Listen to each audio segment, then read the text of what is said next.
I moved here.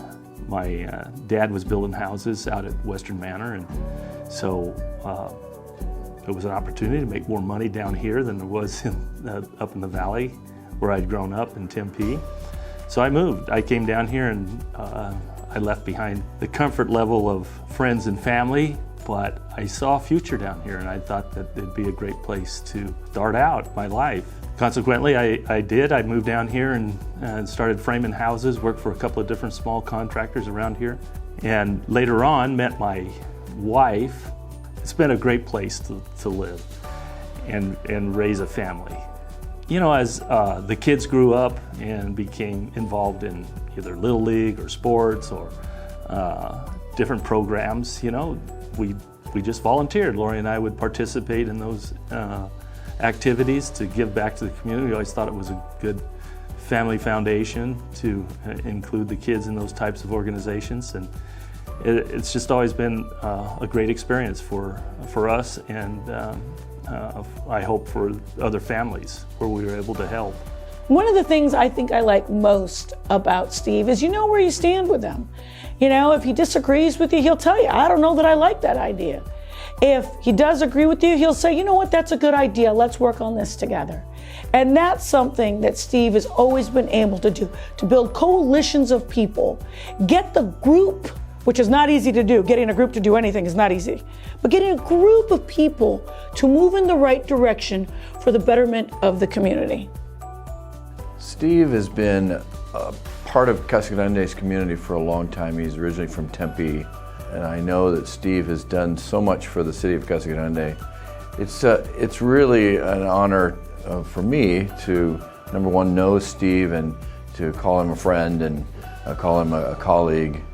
He's been super active, as I said earlier, in the community. As the county supervisor for our district, really has been amazing in terms of his term at the county.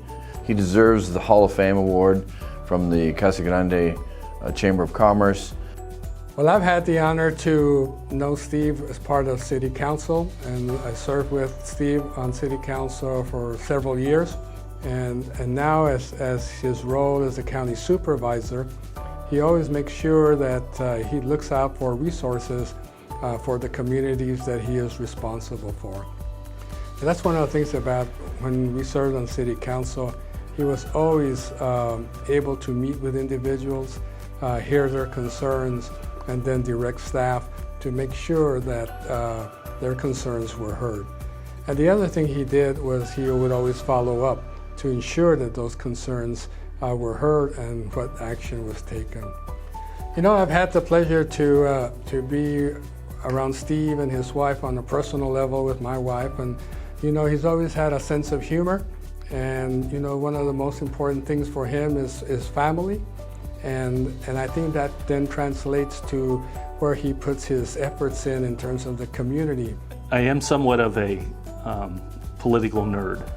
I have the posters from the 1964 presidential election, Barry Goldwater against LBJ. So I was in the 6th grade, 12 years old, and I sat in the summer and I watched both conventions from start to finish. Politics has always fascinated me. When I was working at Country Walk Homes, after I had left the city and I was back in the private sector, I said to my then boss, a gentleman by the name of Tom Ramsdale, I said, I think I might run for city council someday. And he looked at me and he said, you should do that. I said, really? He says, I think you should. And he's a good guy. He's quiet, but he's powerful. Usually when it's Hall of Fame, you're kind of go on your way out, but I still think you've got a lot more to give. And I just want to say congratulations, Steve, on this great award, and truly reflecting upon that, you've put all your years into being a servant to the community, and you can tell what that means to the community as per this honor.